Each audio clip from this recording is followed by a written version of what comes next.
when a smug hotel manager burned a black man's reservation card, mocking him in front of a crowd. He thought he was untouchable. What he didn't know, the man he humiliated was the hotel's new owner, and what happened next would shake the entire establishment. The bright morning sun cast its warm glow over the sprawling facade of the Royal Elm Hotel, a historic landmark nestled in the heart of the city. The hotel's grand lobby was a flurry of activity, guests checking in, bellhops wheeling suitcases across the polished marble floor, and staff bustling about with practiced smiles. Amidst the hustle, a tall, sharply dressed black man stepped through the ornate glass doors, carrying a sleek leather briefcase. This was James Carter, a mid-30s entrepreneur with a commanding presence and an aura of quiet confidence. Dressed in a tailored navy blue suit with polished black shoes, James appeared every bit the part of a seasoned professional. What no one in the lobby knew, however, was that James wasn't just any guest. He was the hotel's new owner, having recently acquired it as part of an expansion for his hospitality business. Today was James's first day visiting the Royal Elm Hotel in person. Rather than immediately introducing himself to the staff, he had decided to observe the operation as a regular guest. It was a strategy he often employed to understand the true dynamics of a place without the influence of titles or hierarchy. James approached the front desk, his sharp eyes scanning the layout of the lobby. He noticed the ornate chandeliers, the antique furniture, and the meticulous cleanliness of the space. However, it wasn't long before his attention was drawn to the staff's interactions with the guests. A young couple stood at the counter, smiling as a receptionist greeted them warmly and handed over their room keys. Meanwhile, to the side, an elderly man in a faded overcoat waited patiently for assistance. The staff worked efficiently, but James's discerning eye picked up on the occasional dismissive glance toward less affluent guests. As he queued at the front desk, James noticed a man stepping up to take over for one of the receptionists. He was in his mid-40s, with a bulky frame and a brisk, impatient demeanor. His name tag read Harold Grant. Manager, Harold was clearly in charge, barking orders at the junior staff, while occasionally offering perfunctory smiles to well-dressed guests.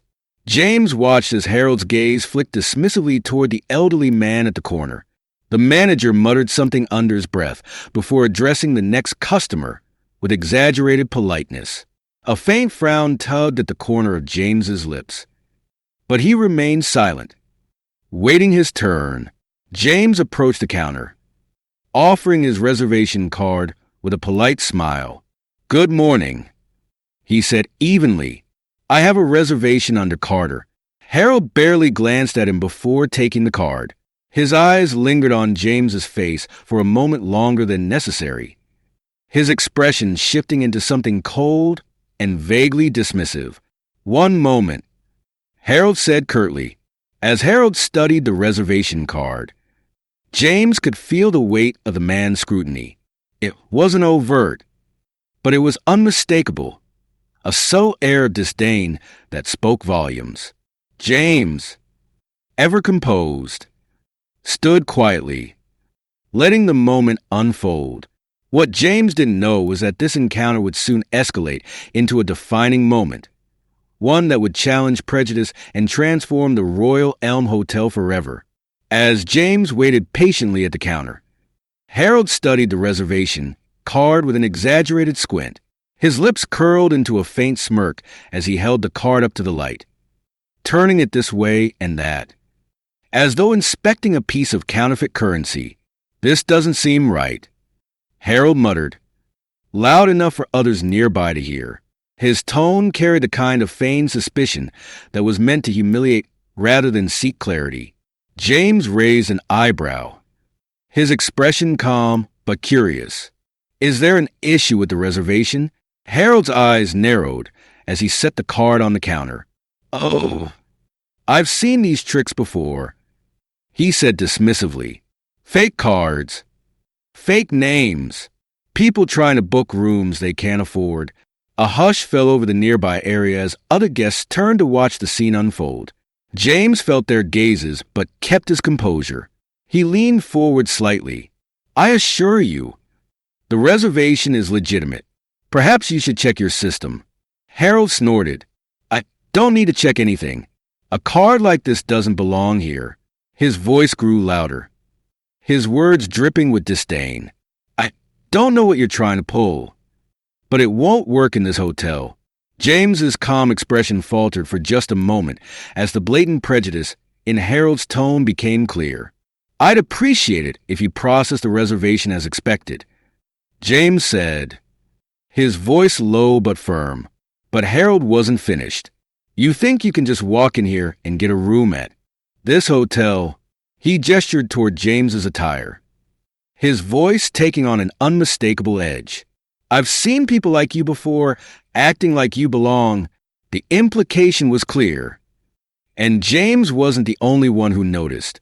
A young couple at the next counter exchanged uneasy glances. An elderly man waiting nearby frowned but stayed silent, his hands clutching his cane tightly.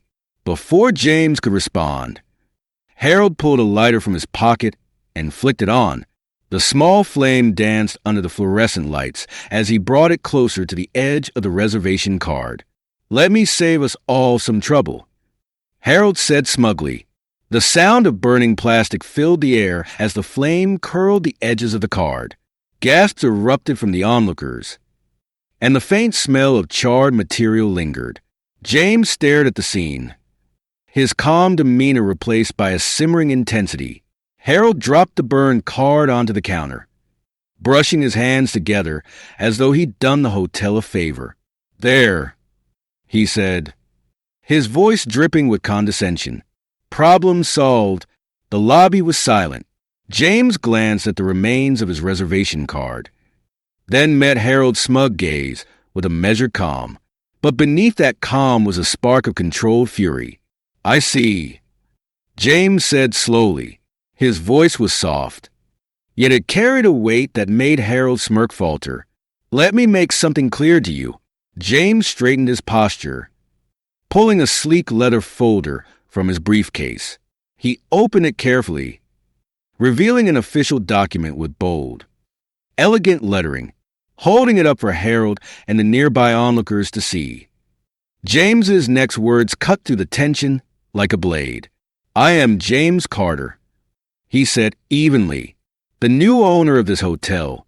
The moment James said the words, I'm the new owner, the entire lobby went silent. Harold froze, his smug grin fading quickly.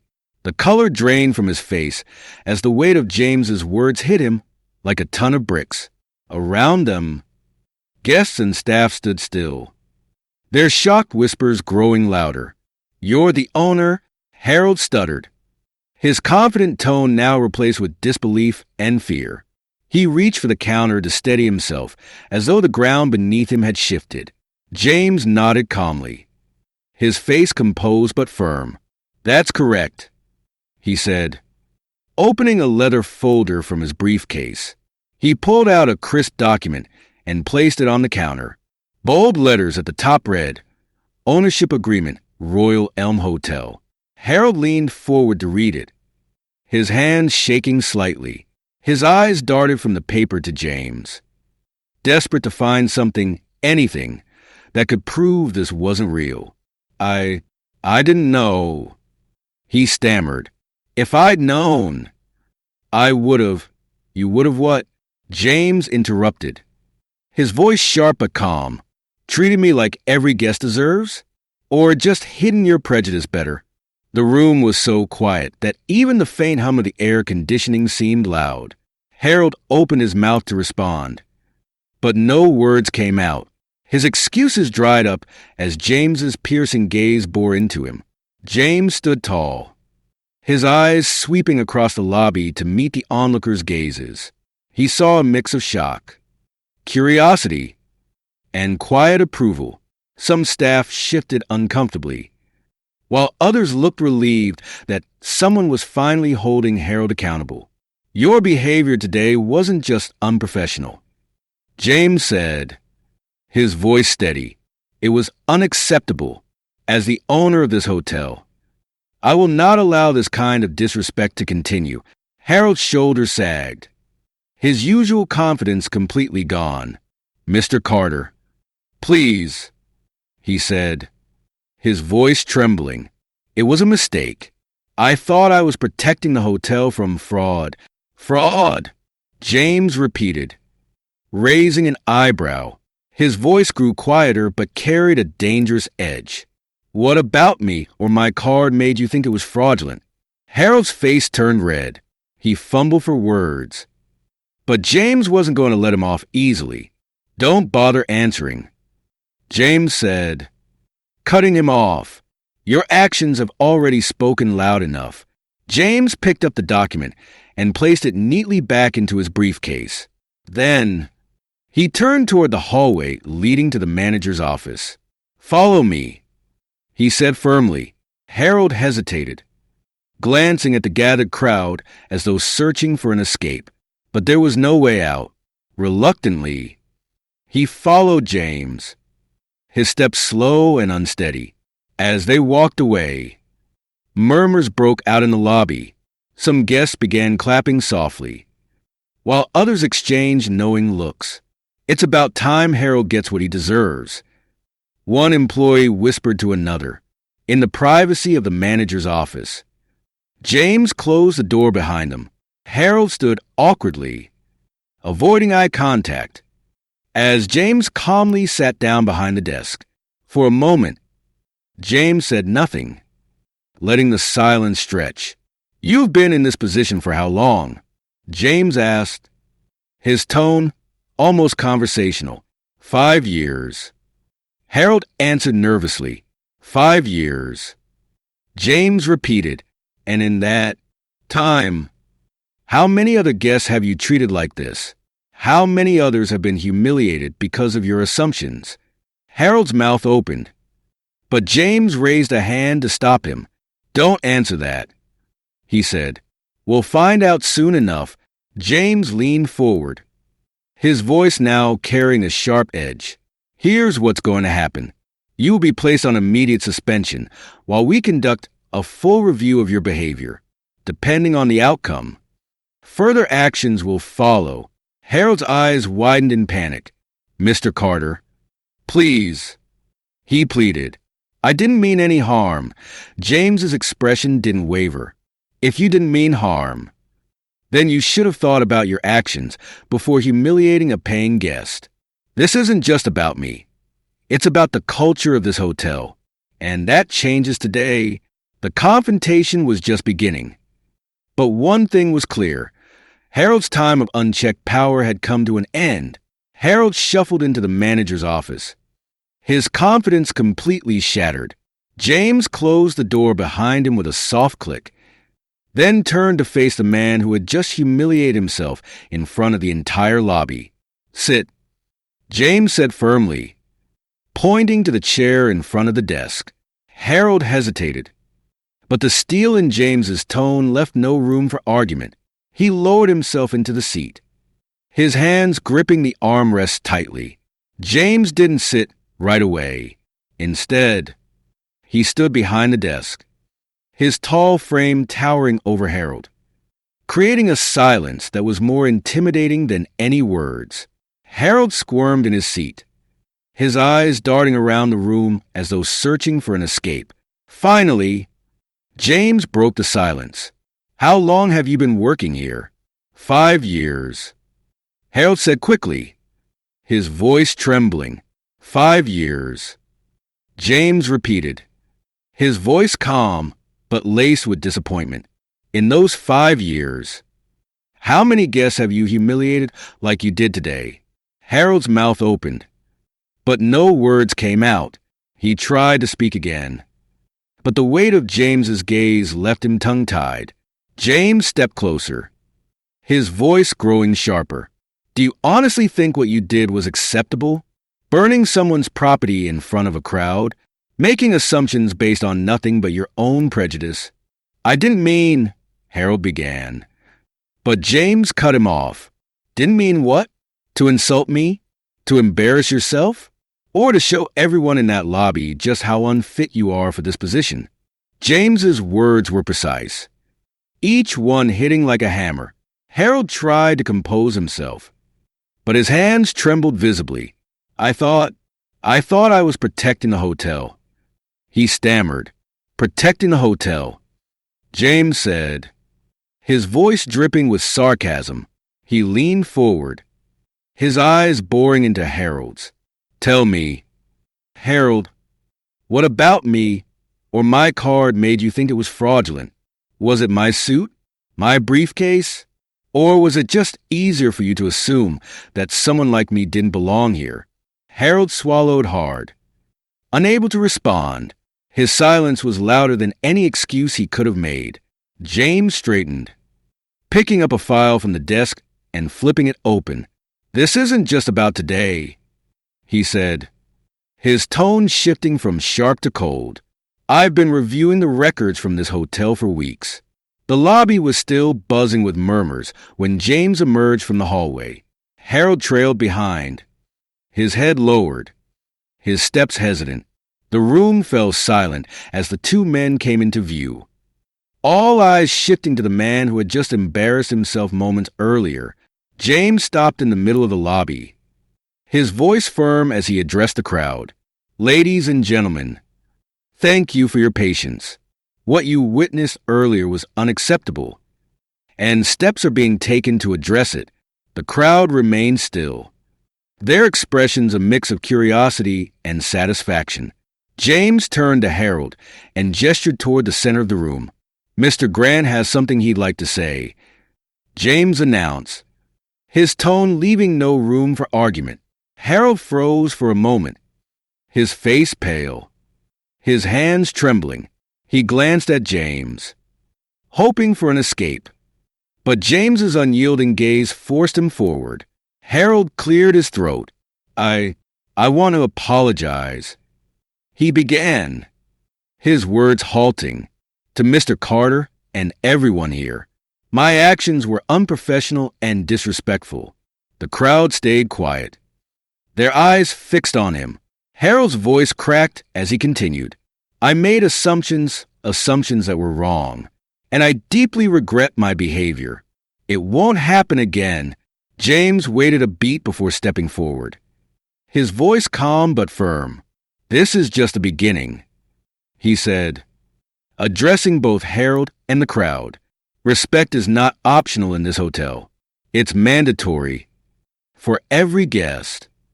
Every time. Anyone who can't meet that standard has no place here. Soft applause broke out, growing louder. Some staff exchanged approving glances, while others looked visibly uncomfortable. James turned to Harold. You're dismissed for the day. Security will escort you off the premises. Your suspension begins immediately. Harold's face fell, but he didn't argue. He nodded weakly and walked toward the exit, the weight of his actions pressing down on him. As Harold disappeared through the glass doors, James turned back to the lobby. For anyone affected by today's incident, I want to personally apologize. This is not what this hotel stands for. Changes are coming, and I promise you, this will not happen again. The crowd began dispersing, but many lingered to shake James's hand or thank him. James exhaled quietly, his resolve even stronger. Later, James retreated to his office, closing the door and leaning back in his chair. The events of the day replayed in his mind. Harold's blatant prejudice, the burning card, and the apology. It felt like a victory. But James knew it was only the beginning. Opening his laptop, he reviewed employee files and customer feedback reports. The same patterns emerged: complaints about rudeness, dismissive attitudes, and even allegations of discrimination. Some were subtle, others glaringly obvious. James frowned. Harold's actions were a symptom of a larger problem, a culture that had allowed such behavior to go unchecked. As he scrolled through feedback, One comment struck him. I loved the property, but the way I was treated by some staff made me feel like I didn't belong. The words cut deep, reminding James of times he had been made to feel the same way. His resolve hardened. This ends now, he muttered. A knock at the door interrupted his thoughts.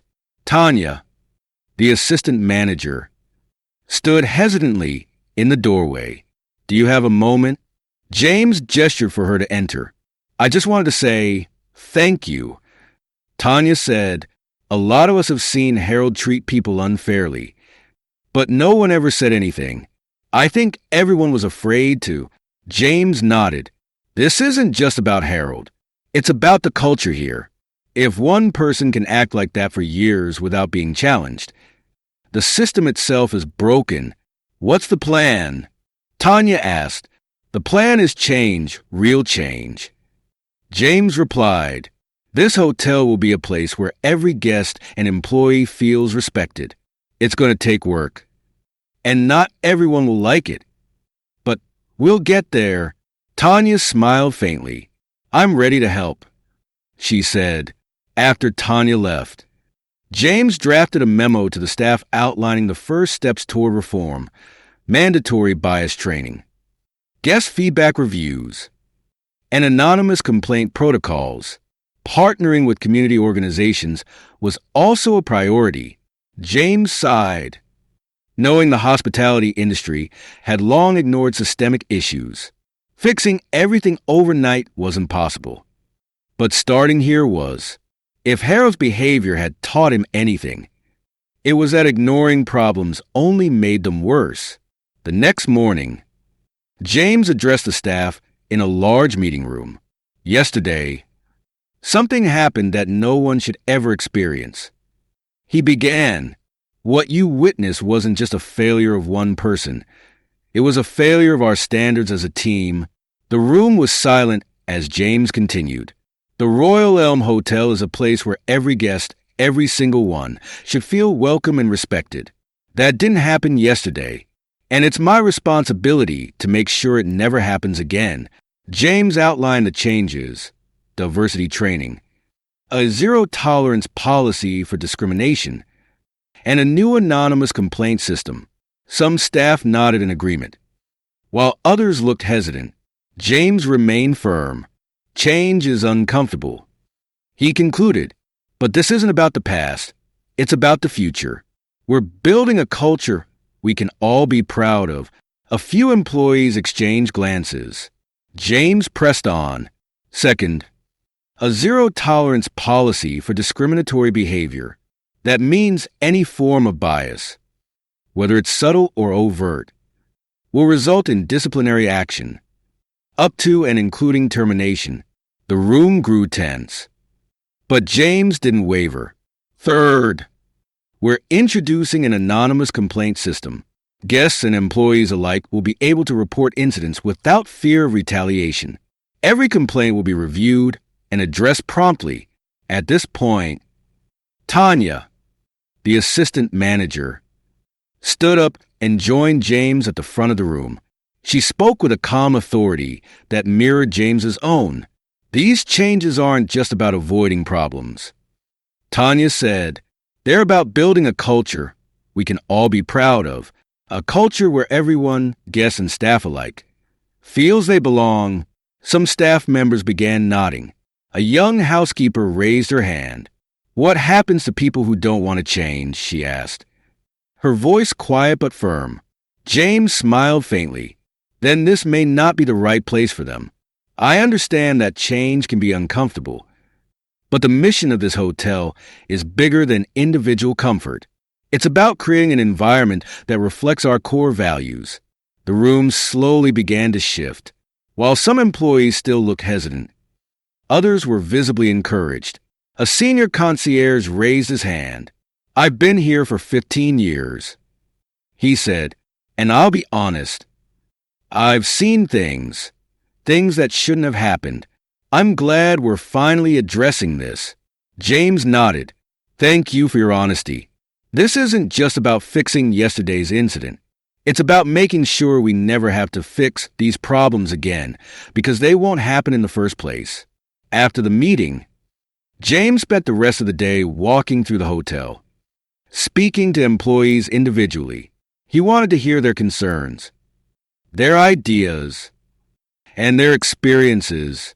Many staff members were candid, sharing stories of frustration with the old culture and expressing hope for the changes to come. By the end of the day, James felt both the weight of the responsibility he had taken on and the spark of possibility. The road ahead would be challenging, but he was confident the team could transform the Royal Elm Hotel into a place where everyone felt valued. As he sat in his office that evening, reviewing notes from the day, James allowed himself a moment of reflection. Harold's behavior had been a wake-up call, not just for the hotel, but for him as well. Leadership wasn't just about making big decisions. It was about creating a culture that aligned with those decisions. With a determined sigh, James picked up his pen and began drafting the next steps in the hotel's transformation. The Royal Elm Hotel was buzzing with change. Under James's leadership, the transformation extended beyond its walls and into the community it served. For James, fixing the hotel's culture wasn't enough. He wanted the Royal Elm to stand as a symbol of inclusion and progress, reaching out to the very people who had long felt excluded from such establishments. James's first move was to partner with local organizations. He reached out to nonprofits that focused on workforce development for underrepresented groups, particularly those in minority communities. Together, they developed a program to recruit and train individuals for careers in hospitality. The first recruitment event was held in the hotel's grand ballroom. Flyers had been distributed throughout the community, inviting anyone interested in a fresh start to attend.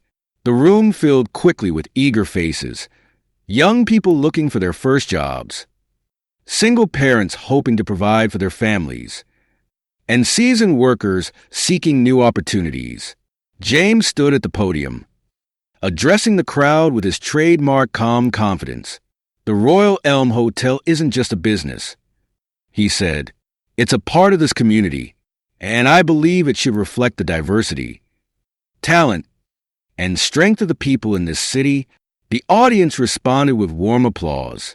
As the event continued, hotel staff gave presentations about different roles within the hospitality industry. From housekeeping to management, attendees were invited to sign up for interviews and training sessions. By the end of the day, James had hired 15 new employees, many of whom had never worked in hospitality before.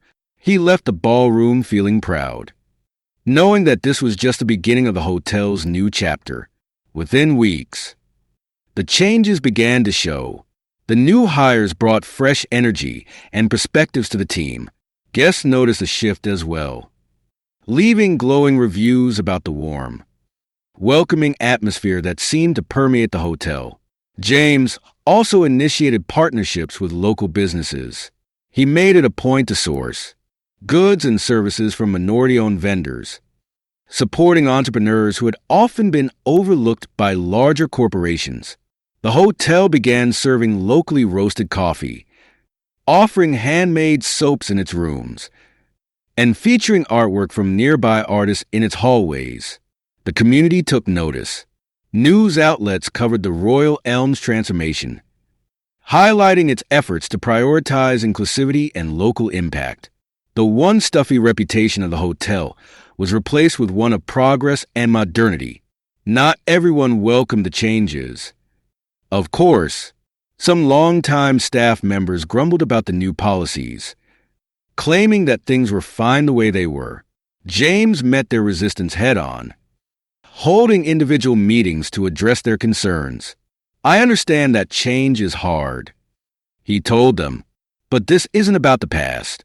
It's about the future, and about making sure this hotel is a place we can all be proud of." Some left, unwilling to adapt. Others stayed and eventually embraced a new direction, recognizing that the changes were not just good for the hotel, but for themselves as well. Months later, the Royal Elm Hotel hosted a community gala to celebrate its progress. The ballroom was filled with guests, employees, community leaders, and hotel patrons, all dressed in their best. James stood at the front of the room, looking out at the diverse crowd. This journey has been about more than fixing what was broken. James said in his speech, "It's been about building something better, and I want to thank each of you for being a part of it." The applause was thunderous. As James stepped down from the stage, he felt a deep sense of accomplishment. The hotel wasn't just a place of business anymore. It was a reflection of the values he believed in, and a testament to what could be achieved when prejudice was confronted head-on. The investigation into Harold's actions concluded swiftly. James had ensured that the review process was thorough and fair, involving interviews with staff members, guests, and an examination of past complaints. The findings painted a clear picture. Harold's behavior wasn't an isolated incident. Over the years, he had created a pattern of bias and unprofessionalism, and the Royal Elm's previous management had ignored the warning signs. A formal meeting was held to discuss Harold's future with the hotel. Sitting across from James and a small panel of HR representatives, Harold looked far removed from the smug manager he had once been. His hands fidgeted nervously in his lap, and his eyes rarely left the table. James's voice was calm but firm as he delivered the final decision. "Harold, based on the findings of the investigation, it's clear that your actions were not only harmful, but part of a larger pattern of misconduct, effective immediately. Your employment with the Royal Elm Hotel is terminated." Harold opened his mouth to speak, but no words came out. He looked like he wanted to argue, but something in James's tone silenced him. With a resigned nod, Harold stood, thanked the panel softly, and left the room without another word. For Harold, the dismissal marked a turning point. The days that followed were filled with reflection. Sitting in his modest apartment, surrounded by the quiet hum of the city, Harold replayed the events in his mind. He thought about the countless times he had dismissed a guest based on assumptions, the sharp words he had used, and the superiority he had clung to. For the first time, Harold realized that his actions had consequences, not just for his career but for the people he had wronged. The guests who had left the hotel feeling less than human, the staff who had endured his dismissiveness. It all came crashing down, leaving Harold to confront the uncomfortable truth. His behavior wasn't just unprofessional. It was rooted in prejudice. Whether Harold truly changed was left unclear. While he began attending sensitivity workshops and reading about implicit bias, the sincerity of his efforts remained a question. Redemption, James believed, was a personal journey, and one that couldn't be forced. Meanwhile, James used Harold's dismissal as an example of the new accountability standard at the hotel. During a staff meeting, he addressed the team directly. Harold's departure wasn't just about punishment. James explained, it was about sending a message. This hotel will not tolerate disrespect, discrimination, or any behavior that makes our guests or employees feel unwelcome. His words resonated deeply with the team. Many who had silently endured Harold's behavior over the years felt a renewed sense of hope. The Royal Elm was changing, and James's leadership was proving that no one was above the values the hotel now stood for. As Harold packed up his belongings and walked away from the Royal Elm for the last time, he glanced back at the grand entrance. The revolving doors spun steadily as guests entered and exited, a symbol of the hotel's continuous flow of life. He wondered, briefly, if the Royal Elm's new direction would last, or if he had simply been a scapegoat for something bigger. Inside, James stood by the reception desk, observing the vibrant energy of the lobby. He knew the road ahead wouldn't be easy, but Harold's departure had been a necessary step in the journey toward justice and progress. Months later, The Royal Elm Hotel was unrecognizable, not in its physical appearance, but in its energy. The once tense atmosphere had been replaced with a warmth that radiated from every corner. Guests of all backgrounds mingled comfortably in the grand lobby, greeted by staff who genuinely embodied the hotel's new values. James stood near the entrance, watching the ebb and flow of life in the hotel.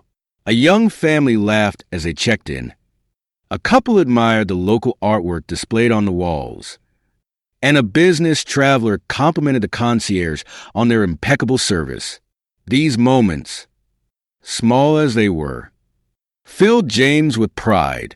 Tanya approached, holding a clipboard and flashing a bright smile. "Mr. Carter, the Community Partnership Gala is ready to kick off in the ballroom. They're expecting you to give a short speech." James nodded. "Thanks, Tanya. I'll head there in a moment."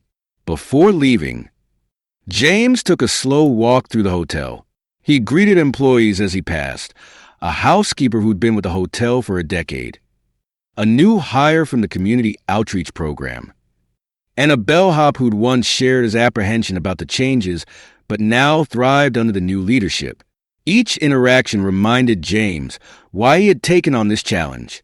Inside the ballroom, the atmosphere was electric.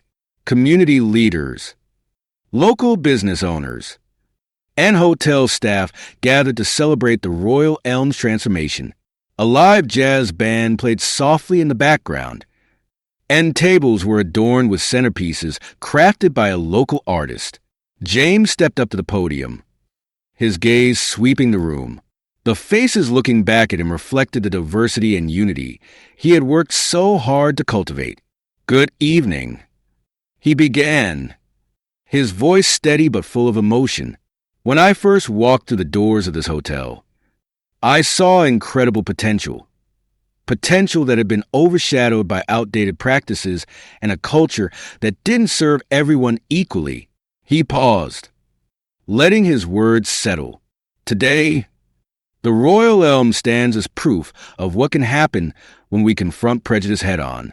We've built a culture of respect, accountability, and inclusivity, and we're not stopping here. This is just the beginning." Applause erupted, filling the ballroom with a wave of energy.